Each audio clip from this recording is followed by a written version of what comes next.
Good evening. This is Sarah Curtis Johnson, and I am ready to present my research paper, PowerPoint. And I'm not sure how well you can see the screen, but I am sending it to you as well, of course. So hopefully that'll help and you can follow along. But when I first started this research paper, I was trying to figure out what route I wanted to take with it, and then this phrase jumped out at me: 21st century skills. I have heard that term used.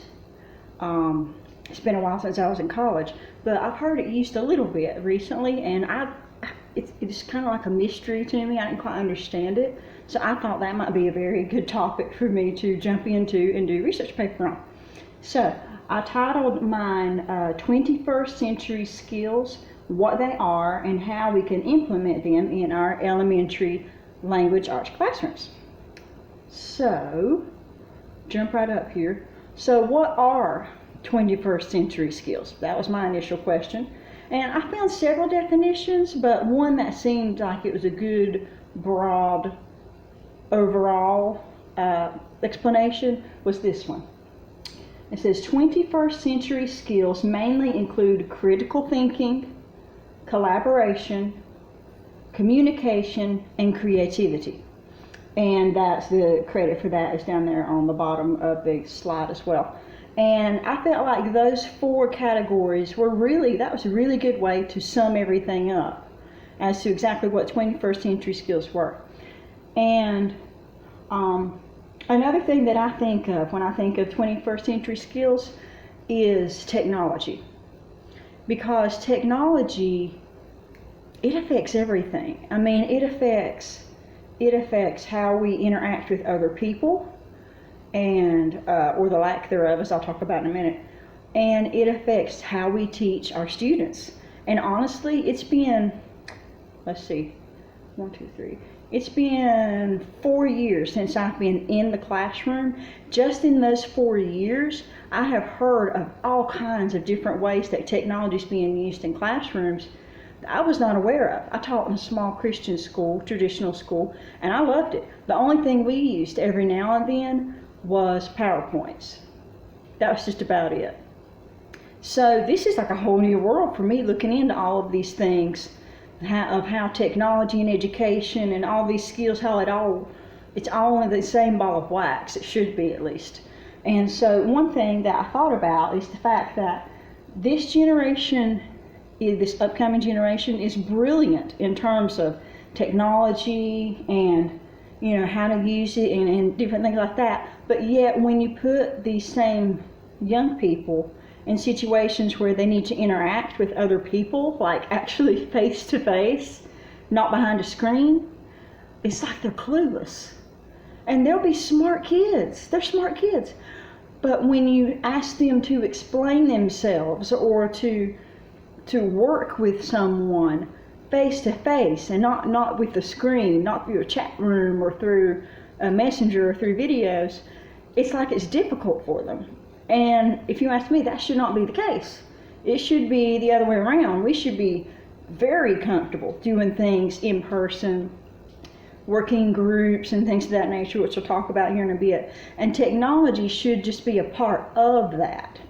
I don't feel like technology should be the overarching, that is the whole world of how we communicate. I feel like it should be the other way around. We communicate as much as we can face to face, and then technology becomes a part of that, not the overwhelming majority of how we communicate. So, what can we do to help our students be ready for the real world? Because really, that's what we're training our students to be. Even whenever I have my elementary classrooms and stuff, I'm training them to be ready for the next stage. And then that teacher is going to train the kids to be ready for the next stage until eventually, hopefully, they'll graduate high school and then they're in the real world. And we've got to figure out how to tie in these 21st century skills to teach them so they'll be ready for that.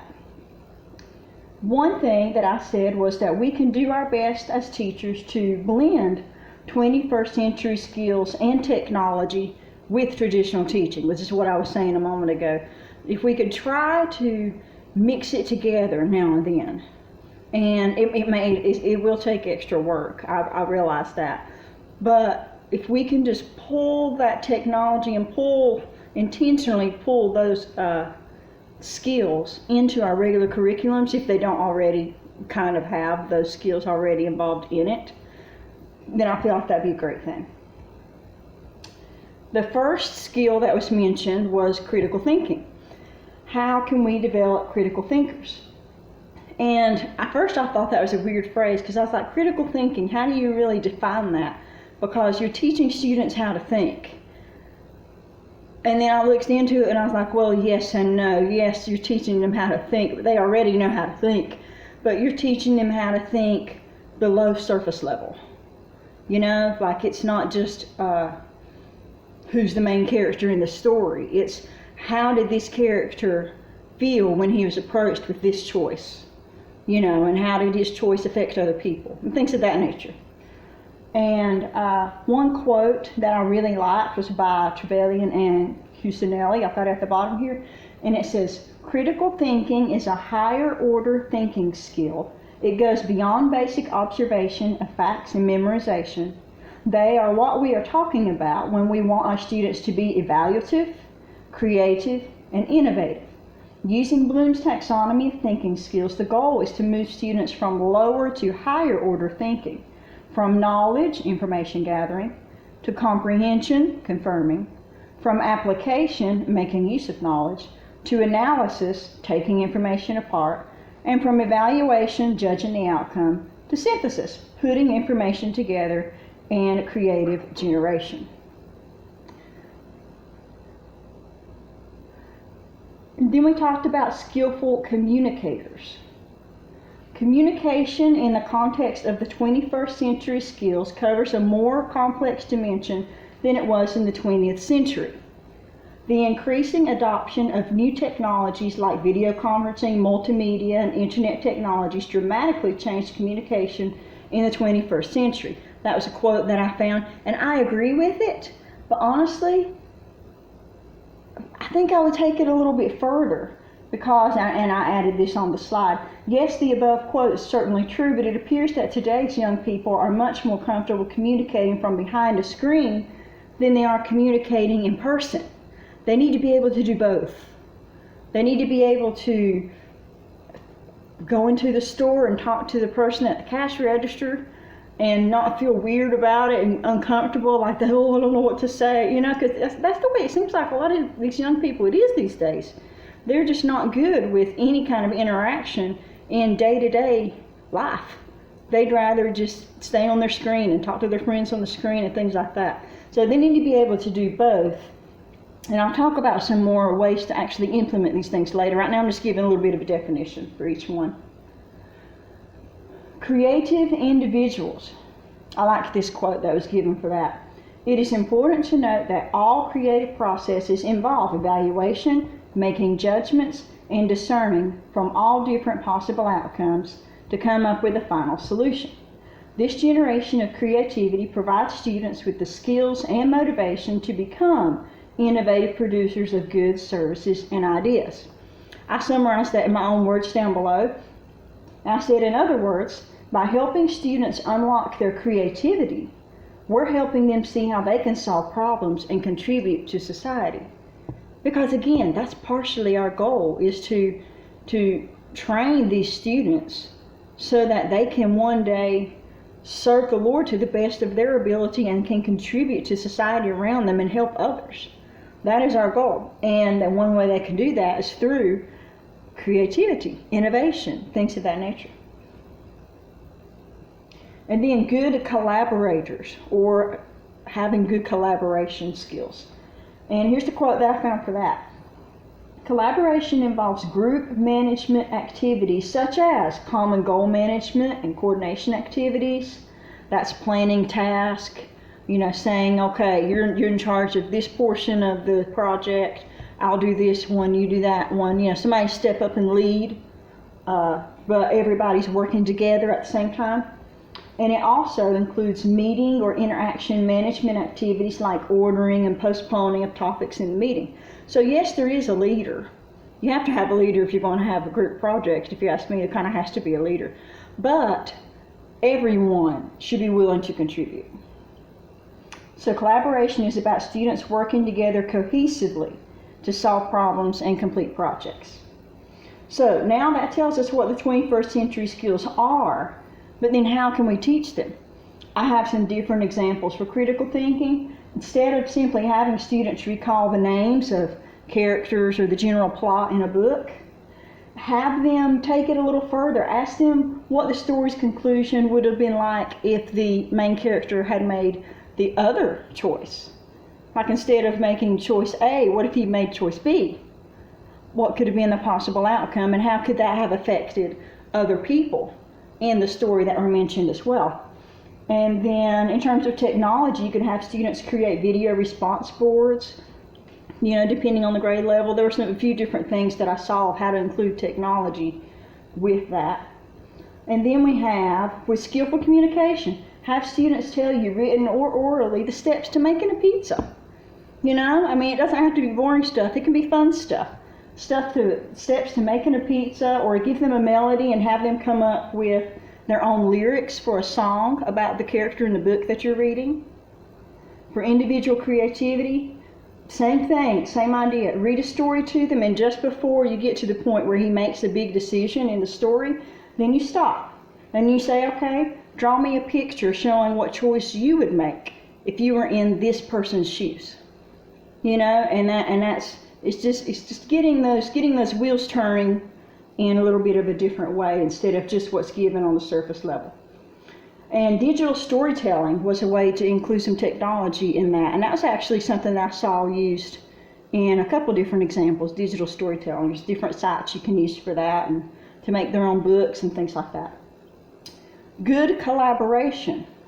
An example of how to do that, break students up into pairs or small groups, give them a problem to solve. It could be something silly like a riddle, or it could be something serious like how to help the homeless people in their area. It could be a world problem, or local deal. But just getting them to discuss, among themselves and interact and come up with a possible solution.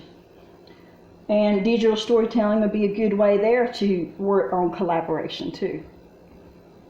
So that's some ways to implement them in a classroom, but what if we wanted to go a little bit further than that and implement them into a Christian traditional classroom, which personally would apply to me, and to many of us. So how would that work specifically? Well, for critical thinking, we could have students write down their thoughts about a specific Bible story. We could have them draw or write about how they think the Bible story character might have felt as he or she made the hard decision they had to make. An example of that would be Gideon when he had to defeat the Midianites. Talk about a tough choice, but how would he have felt whenever he had to do that? Skillful communication. Have students write their own script, like a play, based on a Bible story, and then have them perform it for the rest of the class. Individual creativity. Have students make their own little symbol costume even. Just taking this same scenario of a Bible story. Have them make their own costumes that they wear while they perform their own script for the rest of the class. And then good collaboration. Have the students doing all of this in pairs or small groups. And if you want to include some technology in that, students could type up their script. They could scan the pictures that they drew that go along with the Bible story. And then they could print it all off and make it into a book. How cool is that? That'd be something to be proud of, and it'd be a good thing for them to have as a memory for later on. So when you sum it all up, I have this right here is what I came up with. We can utilize technology to help us build 21st century skills. We can. The skills of critical thinking, skillful communication, individual creativity, and good collaboration. We can do that and tie it in with our curriculums so that we may better serve our students, because that is our goal. That is my ultimate goal. Is I want to serve my students best and serve my Lord best. And so, for me personally, I'm going to try to start implementing a little bit more technology, and I'm going to try to focus on pulling in these skills, these 4 21st century skills and implementing them in my curriculums when I get back in the classroom. All right, thanks for listening, and I hope you enjoyed it.